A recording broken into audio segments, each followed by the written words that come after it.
അപ്പോൾ ഇന്നത്തെ സ്പെഷ്യൽ എന്ന് വെച്ചാൽ നമുക്കൊന്ന് ഇലയപ്പം ഉണ്ടാക്കാം. ഇലയപ്പം ഉണ്ടാക്കാനായിട്ട് ആദ്യം തന്നെ കുറച്ച് വെള്ളം ചൂടാക്കണം, വെട്ടിത്തിളയ്ക്കണം, അതിനകത്തോട്ട് ഇത്തിരി ഉപ്പിട്ട് കൊടുക്കണം. നമ്മൾ ഈ ഇടിയപ്പത്തിനൊക്കെ മാവ് കുഴച്ചെടുക്കത്തില്ല, അതുപോലെ വേണം. എനിക്ക് ഇടിയപ്പത്തിനൊക്കെ നല്ലപോലെ മാവ് കുഴയ്ക്കാൻ അറിയാം. ഇങ്ങനെ കുഴച്ച് ആദ്യമൊക്കെ ഒത്തിരി ഇത് ഫ്ലോപ്പായി അങ്ങനെ ചെയ്ത് ഇങ്ങനെ പഠിച്ചതാണ് ഞാൻ.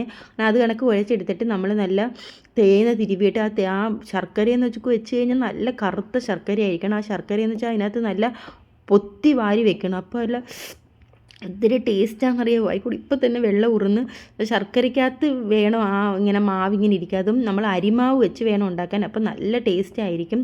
അരിമാവ് വെച്ച് ഉണ്ടാക്കുമ്പോൾ ഞാൻ മിക്കവാറൊക്കെ പണ്ടൊക്കെ ഗോതമ്പ് മാവ് വെച്ചായിരിക്കും ഉണ്ടാക്കുന്നത്. പക്ഷേ ഞാൻ ഈ പ്രാവശ്യം മൊത്തം അരിമാവ് വെച്ചാണ് ഉണ്ടാക്കിയത്. അങ്ങനെ അത് കഴിഞ്ഞ് നമ്മൾ ഇലയെല്ലാം ഇങ്ങനെ അടുക്കി വെച്ചിട്ട് ഒരു 20 മിനിറ്റ് നമ്മൾ വേവിക്കണം. അപ്പോഴത്തേക്ക് നല്ലൊരു മണമൊക്കെ വരും കേട്ടോ. അത് കഴിഞ്ഞ് നമ്മളില്ല ഫോർക്ക് വെച്ചിട്ട് ഇങ്ങനെ കുത്തി നോക്കുമ്പോഴത്തേക്കും നല്ല നല്ല പൂ പോലത്തെ നമ്മൾ ഇലയപ്പം. പക്ഷേ ഇതെല്ലാം കഴിഞ്ഞിട്ട് എൻ്റെ ഇലയപ്പം അനാഥമായി പോയോ ഗൈസ്, അനാഥമായി പോയോ. എൻ്റെ ചേട്ടനാണെങ്കിൽ ചിക്കനും പൊറോട്ടയും, അത് ചിക്കൻ വെച്ചൊരു പ്രത്യേക ചിക്കനാണ് മേടിച്ചുകൊണ്ട് വന്നത്. അപ്പോൾ എൻ്റെ ആ ഇലയപ്പം എവിടെ പോയി, ആരും കഴിച്ചില്ല. പക്ഷേ ഞാൻ പിറ്റേന്ന് എല്ലാം കഴിച്ച് തീർത്തു ഗൈസ്.